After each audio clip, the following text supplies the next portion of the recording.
All right, welcome back to Politics and Profits. I'm Rick Amato.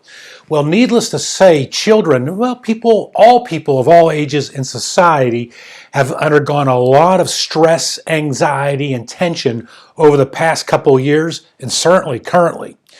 And that has affected probably our children the hardest.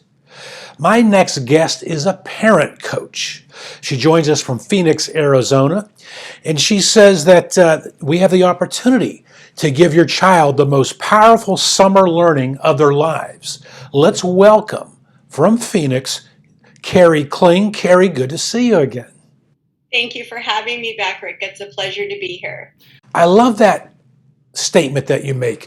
Give your children the most powerful summer learning of their lives. What should parents be concerned about, especially after 2 years of virtual learning? What sort of learning loss might your children experience during the summer months? Yes, well, a lot of parents are concerned with the learning slide or learning loss during the summer months anyway. And it's compounded now because of the past 2 years where most children have been in a virtual learning situation. In fact, Harvard just came out with a study that said there's been a 20% loss in reading and math in children K-12 in this country. And so we have to look at ways to understand what real learning is so that we can give children the opportunity to have practice and be able to apply the things that they've learned so that they won't lose it. So that you just defined learning loss itself. That was my next question. So Harvard says 20%. One must wonder how much is that due to having an online calculator and Google at your fingertips. Exactly. And, it's not just about recalling information. It's about being able to apply the information, whether they're knowledge, skills, or concepts in the real world. That's what real learning is. So how can parents provide a meaningful learning experience for their children during this summer, let's say without spending a lot of money because, inflation's up and cost of living is up? Absolutely. It's a great question, Rick. And my best advice to parents is look at the world around you.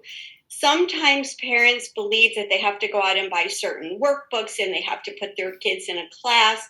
But really, sometimes we're teaching kids about things far away and they don't understand about their own backyard. And so real learning takes place when you have real life experiences. And I don't have time to go into the brain biology of all of that. But I have something that I can help parents with that I can show you no matter where they go in their everyday lives in the summer.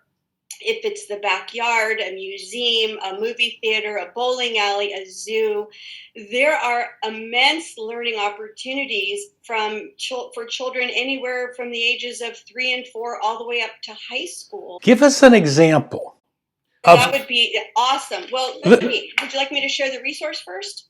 Well, let's give us an example. You take your son, your daughter to the bowling alley, let's say, as you use as an example.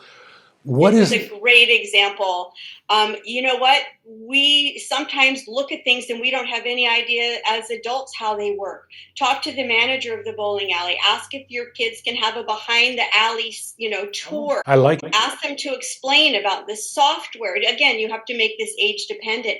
How does the machine, take the pins and the ball gets returned and the pins go up and down. You can look at the finances of a movie theater. You can look at the software that goes into scoring and keeping track of everything. Anywhere we go, there is an opportunity for children to apply the reading and math skills that they either are learning or have learned in a real world setting. I love the idea. Kari, you have an ebook that you've just written that looks, from what I've seen of it, looks tremendous. A great tool for parents. Parents need tools always, but especially today. Tell us about the ebook. I would love to, Rick. And this is the resource, and it's called Are We There Yet? Connecting Real Learning to Families and Memories to Last a Lifetime. And in this book, I have created over 50 opportunities, no matter the age of your child, no matter where in the world you live, where you're going, where you can look at anything from observing communication to in a certain place, to writing a travel brochure, creating a scrapbook, mapping skills, figuring out parts of speech. If you're at the park and you see you're working on verbs, you can look at the wind blowing and the people walking and see what it is in real life, and then come home and have your kids make a picture of it. This is an example. The opportunities are endless, and this little book is usually sold on my website, but I'd like to offer it to your viewers as a complimentary gift. We're all going through hard times, and so someone can just, if you're interested, send me an email at Kari@karikling.com and just say Rick Amato ebook, and I will know, and I will email that to you right away. Kari, what age does it apply to? Up until what age, I should say? I would say 3 through 18. Oh, wow. You can make these pages applicable to your child's age. And the best part is you can use it over and over, just make other copies, use different pages multiple times through the year. All right, Kari Kling, parent coach. I can think of no other time in my lifetime where someone like your expertise, your service, your knowledge, what you bring to the table has been in more need than it is today. We thank you for joining. I appreciate that. Thank you, Rick. We thank you for joining us. Thank you. All right, there you have it, folks. Check out the ebook, and we'll put I hope we put the email address on our TV screen there. Back with more of Politics and Profits after this.